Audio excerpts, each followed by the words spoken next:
मामलात थे ज़ेरे गौर आए थे, उसमें एक तो पाकिस्तान में जो मौशी हालात हैं, जो बढ़ती हुई महंगाई है, जो बिजली के बिल हैं, जो आवाम पर बोझ है, इसके साथ साथ इलेक्शंस के हवाले से, और फिर पंजाब के, सेंट्रल पंजाब के बिलखसूस जिन इलाकों में सैलाब आया है, वहाँ पर लोगों की जो हालत है, जो परेशानी है, उसको देखते हुए पीपल्स पार्टी ने फौरी तौर पर चौधरी मंजूर साहब को एज फोकल पर्सन मुकर्रर किया कि वो आइंदा आने वाली कमेटी मीटिंग तक पूरी रिपोर्ट अपनी विजिट्स के बाद पेश करें और राब्ता करें इस केयर टेकर हुकूमत के साथ जो कि पंजाब में है, कि वो इन लोगों को फौरी तौर पर मदद फराहम कर सके।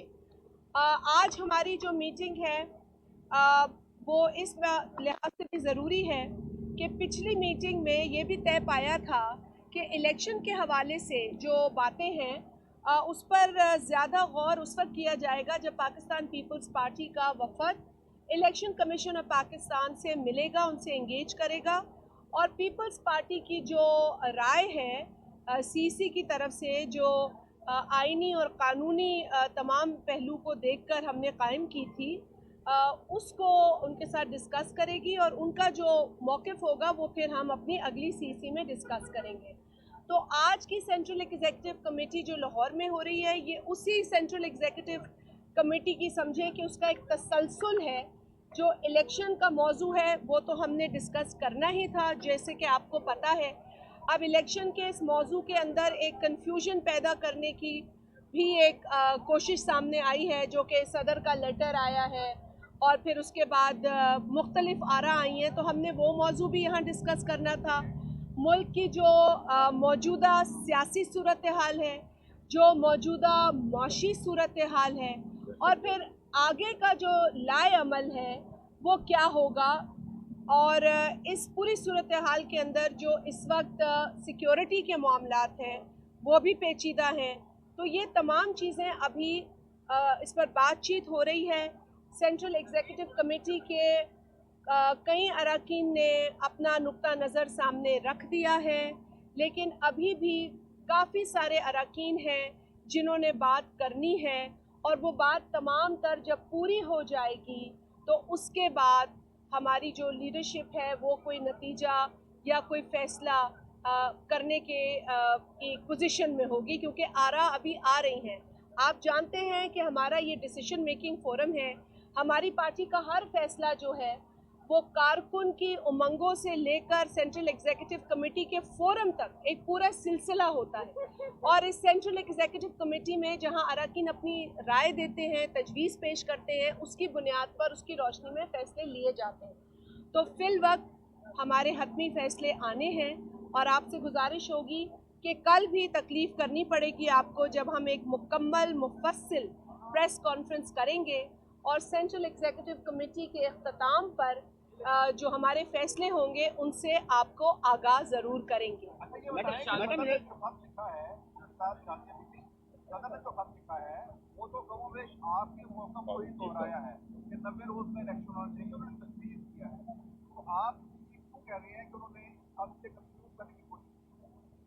फारूकी साहब, बहस तो यही है ना कि आया सदर पाकिस्तान डेट अनाउंस कर सकते हैं कि नहीं।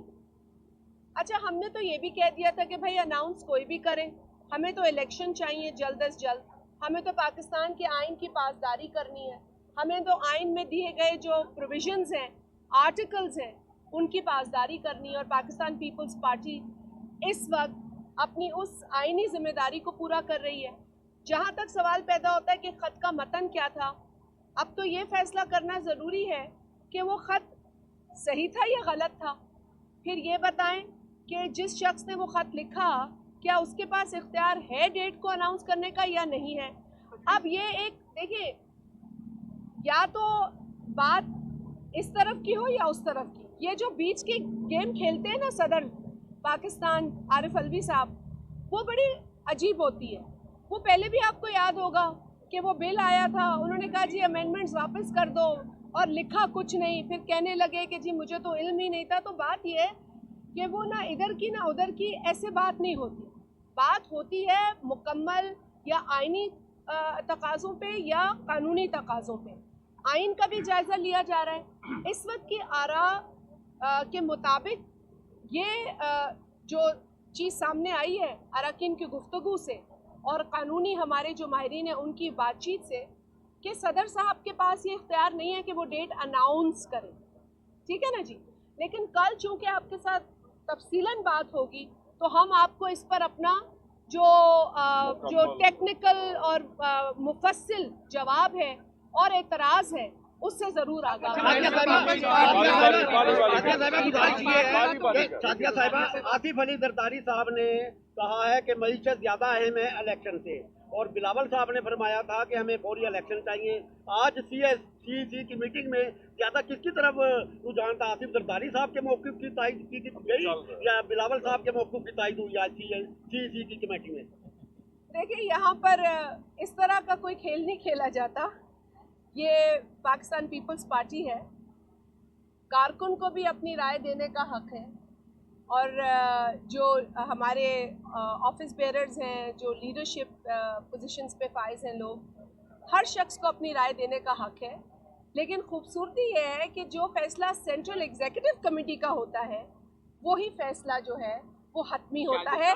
और दिलचस्प बात यह है कि वो जो पेशन गोइयाँ थी कि जरदारी साहब CC में है या बिलावल साहब कौन है, तो दोनों हजरात CC में मौजूद हैं, और पिछली CC की तरह इस CC की भी सदारत दोनों हमारे मौजूद लीडरान कर रहे हैं।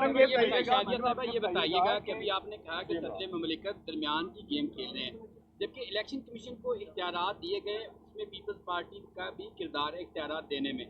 दूसरी जानिब अगर सदर साहब डेट नहीं दे रहे तो आप कह रहे थे कि 90 रोज़ के अंदर इलेक्शन होने चाहिए और सदर साहब को भी डेट की अनाउंसमेंट होनी चाहिए, तो कहीं आप लोग भी दरमियान में एक तरफ 90 रोज़ का मुतालबा, हमने 25 अगस्त की मीटिंग में आप लोगों से, आपकी तमाम जो दीगर साथी हैं कराची में, जब हमने प्रेस कॉन्फ्रेंस की तो हमने बाकायदा इस बात को शेयर किया कि जी हमारी CC के अंदर जो कानूनी राय आई है और जो हमारे अरकान ने बात की है, उससे हम इस नतीजे पे पहुंचे हैं कि election election commission of Pakistan को देनी है। तो ये हमने पिछली मीटिंग में भी कहा था, और आज अगर कोई इस पे कंफ्यूजन पैदा करने की कोशिश करे भी तो हमें उसको ये जवाब ज़रूर देना मेरा फ़र्ज़ है कि जी डेट कौन अनाउंस करता है, ये पाकिस्तान पीपल्स पार्टी की बहस नहीं है। हमारी बहस इस वक्त है कि इलेक्शन जल्द अज जल्द हो, इलेक्शन की डेट अनाउंस हो। ये गैर यकीनी की सूरत हाल, इससे मुल्क निकल सके, हमारे लिए एक वे फॉरवर्ड नज़र आए। मईशत भी हमारे लिए इम्पोर्टेंट है, सिक्योरिटी भी हमारे लिए इम्पोर्टेंट है, और लोगों की राय भी हमारे लिए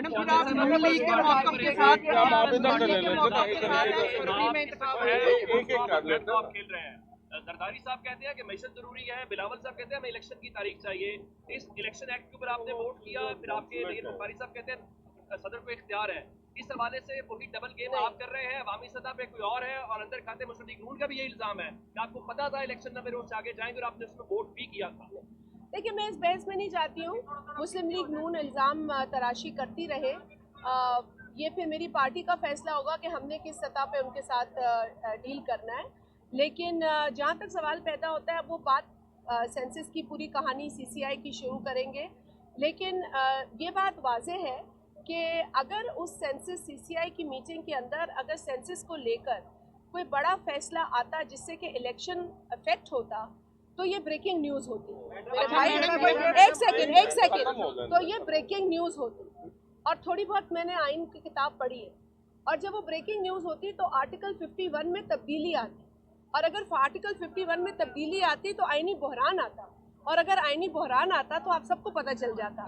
लेकिन चूंकि कोई आइनी बहरान नहीं आया, और आज अगर इलेक्शन कमीशन ऑफ पाकिस्तान की दानिश में ये मुद्दा अहम है कि डीलिमिटेशन करानी है, तो हम उसमें ये एतराज़ अब नहीं, उनके साथ ज़िद नहीं लगा रहे, हम कोई ज़िद नहीं कर रहे। हम ये कह रहे हैं कि अगर डीलिमिटेशन, बल्कि कल ज़्यादा क्लियर हो जाएगी, लेकिन जो अभी सरसरी बातें हैं कि अगर डीलिमिटेशन भी ज़रूरी है, जो कि हम समझते हैं कि आइनी प्रोविजंस क्लियर है, लेकिन अगर आप फिर भी बतौर इलेक्शन कमीशन पाकिस्तान अपनी आइनी जिम्मेदारी जो कि इलेक्शन कराने की है, शफाफ इलेक्शन कराने की है, ट्रांसपेरेंट इलेक्शन कराने की है, उस एक्सरसाइज को मुकम्मल करते हैं डिलिमिटेशन करा के और समझते हैं कि ऐसे ही होगा, तो आप बेशक करें। और हमारे फैसल करीम कुंडी साहब उस डेलीगेशन का हिस्सा थे जो इलेक्शन कमीशन ऑफ पाकिस्तान से मिले।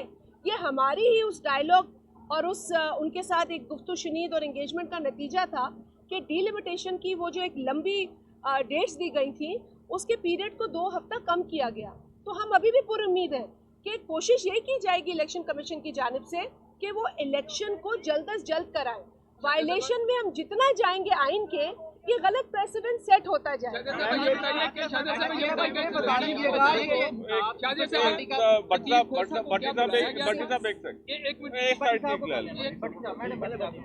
क्या लतीफ खोसा साहब को इजलास में बुलाया गया और साथ आपने उसको नोटिस भी जारी कर दिया और इत्तला जैसे सब ठीक हुए हैं कि नहीं?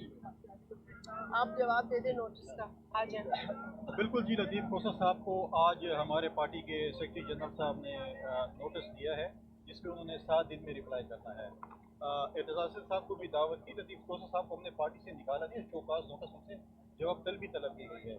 आज क्योंकि चीफ जस्टिस साहब जो हैं वो उनके फेयरवेल हो रहे हैं, दोनों हमारे मुतल्ला साहबान इस वक्त इस्लामाबाद में हैं, उसकी वजह से उन्होंने माजरत की थी, वो नहीं आ सके। पिछली मीटिंग में जो है वो हमारे एतजाज साहब मौजूद थे, उन्होंने अपने लीगल हमारे साथ पे अपडेट भी किया हमें, और उसके साथ जो है उन्होंने हमें जो है अपडेट भी किया। और आज दोनों जो है इस वक्त इस्लामाबाद में मौजूद हैं। तो जब वो लतीफ खोसा साहब इसका रिप्लाई करेंगे शोकाज नोटिस का, उसके बाद ही कोई चीज़। आज की दावत थी उन्हें वैसे बिल्कुल दावत थी। वो पंजाब की आपके जो है वो अहदेदारान मौजूद थे और उन्होंने जो है वो गुज़िश्ता 2 रोज से वो प्रेस कॉन्फ्रेंस कर रहे हैं जिसमें वो पाकिस्तान मुस्लिम लीग नून पर धांधली का इल्जाम लगा रहे हैं कि धांधली की तैयारी हो रही है। और उन्होंने ये भी कहा कि वो जो 14 मई वाले इलेक्शन थे तब भी हम नून लीग को कहते रहे कि इलेक्शन करवा दो, उन्हें अपने केसेस खत्म करवाने की पड़ी हुई थी। आप इस मौके पर क्या उनकी तायीद करती हैं? क्या ऐसे फैसले ऐसी बातें हुई हैं? देखिए, जहाँ तक इलेक्शन का सवाल है, पाकिस्तान पीपल्स पार्टी तो उस वक्त भी इलेक्शन के लिए तैयार थी। आपको पता है कि हमारे यहाँ खड़े टिकट होल्डर, इनके हाथ में भी टिकट था पंजाब के हवाले से। हमारी अलबत्ता देखिए, हम कभी भी नहीं चाहते थे कि आइन के मुताबिक अगर इलेक्शन होने 90 रोज़ में तो वो ना हो। हमने उस वक्त भी कोशिश की, लेकिन हमारी ख्वाहिश यही रहे कि इलेक्शन जो है वो हम आहंगी के साथ और सबको एक पेज पे लेकर किए जाएं ताकि किसी को इलेक्शन से कोई एतराज़ ना हो। ये पाकिस्तान पीपल्स पार्टी के चेयरमैन जनाब बिलावल भुट्टो जरदारी साहब का ही एक अमल था, उन्हीं की कोशिश थी, जिन्होंने उस वक्त की जो यूनिटी गवर्नमेंट थी उसका हिस्सा होकर भी अपनी जमात की कमेटी बनाई और उन्होंने अपने लोगों को तमाम जमातों के साथ बैठकर इलेक्शन के ऊपर बात करने का कहा। उन्होंने कहा ये अनसर्टेनिटी अच्छी नहीं है, कोई जिद ना करें, ये हम आएंगी के साथ हो। और आपको पता है कि फिर उस सारे डायलॉग के नतीजे में, जिसके अंदर अपोजिशन जमातें भी थी, जिसके अंदर उस वक्त PTI भी शामिल थी, ये फैसला हुआ कि इलेक्शन जो है वो 1 रोज़ होना चाहिए मुल्क के अंदर। जब ये फैसला कर लिया गया और हम हतमी फैसलों की तरफ जाने लगे तो ऐन उस वक्त PTI की जानिब से मैं ना मानूं की सियासत शुरू हो गई और उनका जो ज़िद्दी लीडर है जिसने इस मुल्क में सिर्फ इंतशार, नफरत और तकसीम फैलाई है, उसने कहा जी मैं ये नहीं मानूंगा। तो अब जब कोई बंदा नहीं मानता तो पीपल्स पार्टी तो अपनी कोशिश ही कर सकती है। उस वक्त भी हमारी ये कोशिश थी कि चले सब चलते हैं इलेक्शन की तरफ। अच्छा, अगर उस वक्त नहीं हुआ तो चले दीगर लोगों को राज़ी कर लें, जिसमें नून लीग, मौलाना साहब और भी लोग हों। तो सब ने मिलकर ये तय कर लिया था कि पाकिस्तान में इलेक्शन जल्द हो और 1 तारीख को इलेक्शन किए जाएं। आज की भी हुकूमत शायद यही बात कर रही है कि पूरे मुल्क में 1 तारीख को इलेक्शन होने चाहिए। हमारी कोशिशों के नतीजे में और डायलॉग के नतीजे में यही बात हुई। देखिए, मैं आप लोगों के साथ एक बड़ी सीरियस बात करना चाहती हूँ कि इस वक्त मुल्क के अंदर जो हालात हैं, इसमें तमाम सियासी स्टेक होल्डर्स को मिलकर काम करने की ज़रूरत है। अगर मैं किसी एक जमात की इस तनकीद पर रिएक्ट करूँ कि जी शुगर का क्राइसिस पीपल्स पार्टी का ज़िम्मा था, तो फिर ये इसलिए नामुनासिब होगा कि अगर मैं फिर ख़जाने की बात पूछने आ जाऊं, मैं अगर स्मगलिंग के ऊपर बात पूछूं, मैं अगर सिक्योरिटी पे पूछूं, मैं अगर एनर्जी पे पूछूं, तो ये किसके पास था? तो मैं इस बहस में नहीं पढ़ना चाहती। मैं अपने चेयरमैन की उस ख्वाहिश और उस विजन के ऊपर चल रही हूँ कि जी इस मुल्क में हर एक को इस मुल्क के लिए काम करना है, अपना अपना हिस्सा डालना है और हम सबको डालना है।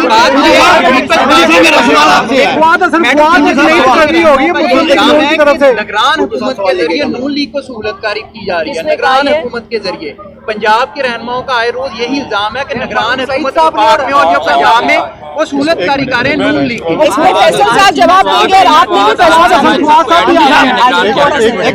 देखिए, आपने जो बात की है कि इल्जाम लगा रहे हैं, हमारी पार्टी के दोस्तों ने कुछ बातें की हैं, तफवुज़ात की हैं। देखें, उसमें पाकिस्तान पीपल्स पार्टी बड़ी क्लियर है। देखिए, इस वक्त चारों सूबों में निगरान हुकूमत है और अगर आप देखें कि सिंध में तरक्याती कामों को पे पाबंदी लगा दी गई है और सिंध में जो है फ्लड्स के जो मकानात बन रहे थे उनके फंड्स भी रोक दिए गए थे। हालांकि खैबर पख्तूनख्वा और पंजाब में कोई फंड्स नहीं रोके गए। वहाँ पर डेवलपमेंट स्कीम्स भी हो रही हैं, वहाँ पर ट्रांसफर पोस्टिंग भी हो रही है, वहाँ पर भर्ती भी हो रही है। हमारे नहीं हो सकती, हम जो कि नहीं हो सकती, लेकिन सिंध में पाबंदी है, बाकी सूबों में है। हमारे पार्टी के दोस्तों को तहफ़्फ़ुज़ात हैं इस पे, वो अभी भी उन्होंने हमें कुछ चीज़ों पे ब्रीफिंग दी है, कुछ पे देनी है। जैसी ब्रीफिंग सारी मुकम्मल होती है कल आपको इस पे इंशाअल्लाह ताला हम डिटेल जो है उसको कुंजी साहब मेरी गुजारिश आपसे, कुंजी साहब गुजारिश मेरी आपसे है, आपने वादा किया था कि मैं CEC की मीटिंग में PTI के इस मुतालबे को, इस रिक्वेस्ट को रखूंगा कि इलेक्शन के सिलसिले में इत्तेहाद होना चाहिए जमातों के दरमियान। तो क्या आज आपने ये तजवीज CEC की कमेटी में रखी है कि PTI से इत्तेहाद हो जाए? बेटा पूछे आप सवाल। शादी हमारी साहिबा ये बता दें, आप भी जानते हैं कि पंजाब में पीपल्स पार्टी की साख बहुत ज्यादा कमजोर है और ये पीपल्स पार्टी के पास क्या ये आखिरी चांस है दोबारा से रिवाइव करने का, और किस बुनियाद पर आप ये समझते हैं कि पंजाब की आवाम पीपल्स पार्टी का साथ? देखिए मेरी बहन, मैं आपको ये बताऊं कि पाकिस्तान पीपल्स पार्टी कहीं भी कमजोर नहीं है, फलसफा कमजोर नहीं होता, आइडियोलॉजी कमजोर नहीं होती। हाँ, ये जरूर है कि उसको दीवार से लगाने की कोशिश की जाती है। हाँ, ये ज़रूर है कि पीपल्स पार्टी के फ़लसफ़े पर चलने वालों को ज़्यादा तकलीफ़ें झेलनी पड़ती हैं, लेकिन अगर हमें लेवल प्लेइंग फील्ड दी जाएगी और अगर हमारे रास्ते में जो रुकावटें हैं वो हटा दी जाएंगी और हमें जो पंजाब के साथी बता रहे हैं यहाँ हो रहा है, या जो हमें KP के साथी बता रहे हैं कि वहाँ हो रहा है, और फिर सिंध की भी आपको अभी कुंडी साहब ने बात की, तो ये जब तमाम जो ज़्यादतियाँ पीपल्स पार्टी के साथ दिख रही हैं और हम महसूस कर रहे हैं और नज़र आ रही है, ये ख़त्म होंगी तो फिर अपने फ़लसफ़े पर बात होगी ना, फिर मैनिफेस्टो पे बात होगी। मैं एक कुंडी साहब की बात को बढ़ाते, भाई आपने किया सवाल एक सेकंड पे, मैं सिंध के हवाले से, क्योंकि मैं अभी अपने हलके में थी, आप यकीन करें कि वहाँ पर बच्चियों का स्कूल बन रहा था जिसका काम रोक दिया गया। इस केयर टेकर गवर्नमेंट ने यह प्रपोजल बनाया कि जी जो तरक्की याफ्ती काम हो रहे हैं उसको रोक दिया जाए।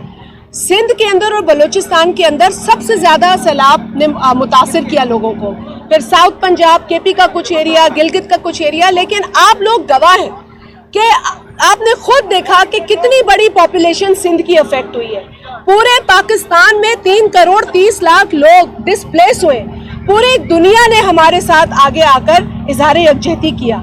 अक़वाम मुत्तहिदा का सेक्रेटरी जनरल आया, बिलावल भुट्टो जरदारी साहब बतौर फॉरेन मिनिस्टर, पता नहीं किस को इस तरफ उनकी अटेंशन उन्होंने राग़िब की, बावजूद उसके कि दुनिया के और भी मसले चल रहे थे, लेकिन हमारा मसला हमारे लिए सबसे बड़ा था। और आज अपने ही लोग, अपने ही मुल्क के लोग, अपने ही सूबे में बैठे लोग अपने ही सूबे के लोगों की तरक्की को रोक रहे हैं, तो ये हमारे लिए बहुत तशवीशनाक बात है। ताज हैदर साहब ने इलेक्शन कमीशन ऑफ पाकिस्तान को ख़त लिखा है, उन्होंने अभी हमें कह दिया कि जी 15 अगस्त तक हुआ होगा तो आप करा ले। मतलब ये हंसी की बात है ना कि ये पिछली गवर्नमेंट की मंजूर करदा है। केयर टेकर गवर्नमेंट पिछली गवर्नमेंट के फैसलों को अंडू कैसे कर सकती है? ये तो आप लोग भी माशाल्लाह सब समझदार लोग हैं कि ये रिवर्स कैसे हो सकती है बातें। और इलेक्शन कमीशन ऑफ पाकिस्तान क्यों खामोश है इन चीज़ों पर? और ट्रांसफर पोस्टिंग पर भी बड़ी एहतराम के साथ इलेक्शन कमीशन ऑफ पाकिस्तान नहीं करा सकता है ट्रांसफर पोस्टिंग, कानूनी तौर पे वो नहीं करा सकते। शायद कोई कानून उनके पास हो जो वो जिसको देख के काम कर रहे हो, लेकिन जो कवानीन हमने पढ़े हैं उसमें तो हमारे अरकान ने इस बात का तस्करा किया है और बड़ा जोरों शोर से किया है कि जी ये कैसे हो रहा है। तो देखिए, इस मुल्क को आईन और कानून के तहत चलाया जाए, इसे चलने दें। पीपल्स पार्टी कभी एतराज नहीं करती। अगर कानून वायलेट होता है तो करते हैं, आइन वायलेट होता है तो करते हैं, अदरवाइज हमसे ज्यादा कुर्बानियां दी किसने इस मुल्क के अंदर? सबसे ज्यादा लाशें पीपल्स पार्टी ने उठाई हैं। पंजाब के मामले में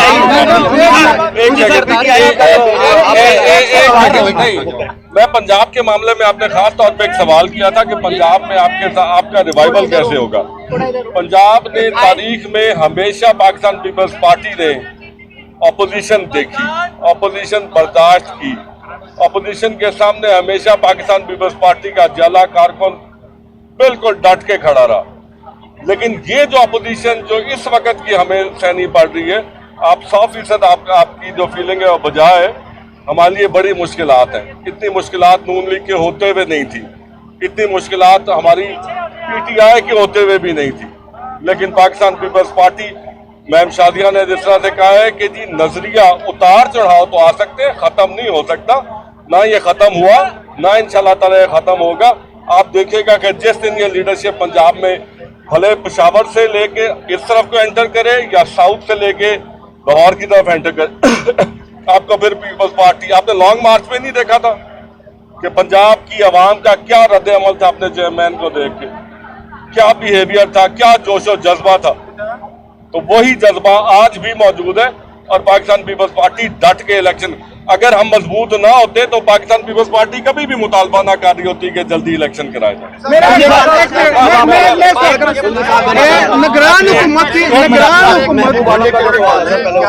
पीछे हो जाए, आपने पूछ लिया है ना, इनने नहीं पूछा। मैंने पूछा, इन्होंने नहीं पूछा। अच्छा, क्या पीपल्स पार्टी ये समझती है कि कोई ऐसे एलिमेंट्स हैं जो इस निगरान सेटअप को प्रोलॉन्ग करना चाहते हैं या इलेक्शन को मुकम्मल इल्तवा में डालना चाहते हैं? क्या कोई ऐसे एलिमेंट्स एक्टिव हैं और क्या कोई पॉलिटिकल फोर्सेस उनके साथ हैं? अगर कुछ ऐसे रिजर्वेशंस हैं तो क्या वो मीटिंग में जी डिस्कस हुए और कल हम उसमें तफसीली बताएंगे आपको। ये सारी चीजें डिस्कस हुई हैं और भी हो रही है, हम कल जरूर आपको।